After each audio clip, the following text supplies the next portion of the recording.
Paglabas ko galing sa trabaho, agad na akong gumayak para bumiyahe papunta sa Tarlac. Gusto ko lang kasi ngayon umuwi. 3 jeep din yung sinakyan ko San Fernando, Angeles, papunta sa Mabalacat. At pagdating ko naman sa Tao Terminal, ay agad-agad na akong kumilos kasi mag-aalas 6 na inumaga na ako ng sobra. Ilang saglit pa yung tinagal ko rin dito sa Dao kasi naghanap pa ako ng bus na masasakyan hanggang sa ayun, nung makahanap ako, dali-dali na ako sumakay kasi minsan punuan Pero buti na lang, hindi na nagtagal pa tong bus na ito doon. At agad itong umalis. Time check nung oras na ito ay 6:30 na. O diba, medyo sobrang aga na. Noong oras na kaya ako makakauwi nito? Alas 5 ka ng madaling araw nag-umpisa tapos ngayon naabutan ng tanghaling tapat. Aroy! Nang sa wakas naman, pagdating ko na sa Tarlac, dumaan muna ako sa mga titinda ng mga bulaklak para bumili. Pag uwi ko naman, agad ko nang inunboxing itong dumating na Lazada.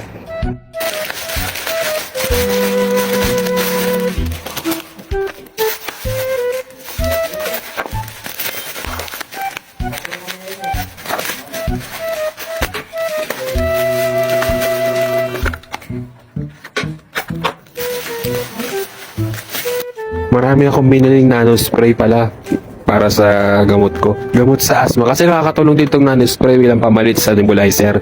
Pagkatapos nyo, agad ko na nilabas sa bag ko yung mga bulaklak na nabili ko para ibigay sa mga kapatid ko. Diyan na. Ours for you. Thank you. Pwede ba ito mabala? Bulaklak. Para sa'yo. Thank you. Tapos yung dalawang bulaklak naman na binili ko na sobra, binigay ko kay mama tsaka kay ating Sheena. Bigay ko yun sa kanila kahit wala na sila sa piling namin bilang alaala nila. Pagkatapos, ayun, nagbanding-banding na kami. Nang maisipan ko, yayain sila mag-mall. Mag-SM kami! Kasi tayo. Ayun, tumang-tuwa sila. Ano yun? Ayan. Sino? Saan? Love girl, sabat ng matugatan. Ayan, nasa biyahe kami ngayon, sakay ng jeep. Bago kami pumunta sa SM, naisipan ko muna kasi dumaan muna sa palengke para bumili ng pantalon ko sa trabaho. May kailangan na kasi akong palitan sa mga pantalon ko kasi natatanggalan ng botones. Tapos yung iba naman kumukupas na. Medyo natagalan din kami sa palengke kasi naghanap talaga kami ng pantalon na yun. Mabuti, nakahanap talaga ako. Kaya nung okay na ang lahat, ayan, nagano na kami na pumunta sa SM talaga. Sumakay na kami ng jeep, tapos pagdating namin sa SM, tuwang-tuwang mga akla. At syempre, nung napunta na kami sa SM, dahil na kami umakyat sa third floor para hanapin yung cinema. Kasi manonood talaga kami ngayon. Ang nakakainis lang, wala yung ina-expect naming movie. Dahil siguro tapos na. Saka yung isa naman, upcoming pa lang. Balak sana na namin panoodin yung Slam Dunk. Kaso nga lang, bukod sa mahal, hindi rin nila maintindihan yung subtitle. Okay lang naman sa akin, kaso sa kanila daw kasi Japanese Wala talagang choice. Gahol din sa oras sa pag-uwi ko sa Pampanga, kaya naman imbes na yung Avatar na nagkalat na sa online, yung Devil's Conspiracy na lang yung pinili namin. Alas 4 naman ito ng hapon, showing. Kaya umalis muna kami para maglaro-laro. Ayun, punta namin yung iba't ibang arcade dito sa SM para subukan maglaro habang naghihintay sa oras ng movie namin.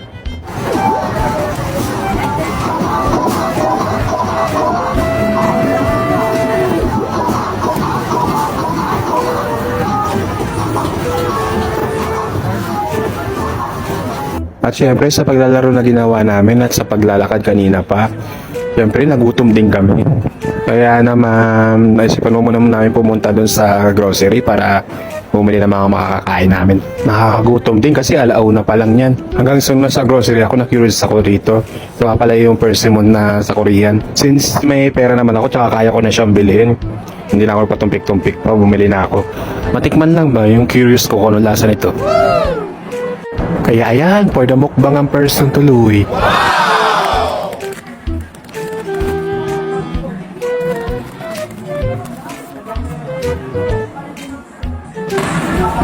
Parang wala ito lasa pero yung... Parang mas nasa pero parang nakakabaliw.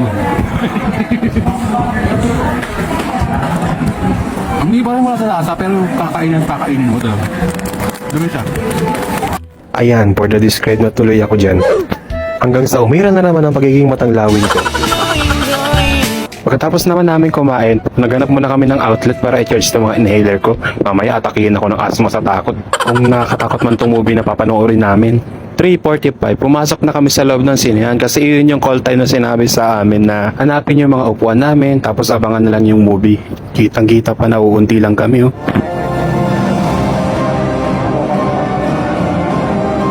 At iyon na nga, natapos namin yung movie. Natapos namin ang weird at creeping movie na ito. Alas 6 na kami nakalabas. Sa totoo lang, ang weird talaga ng movie.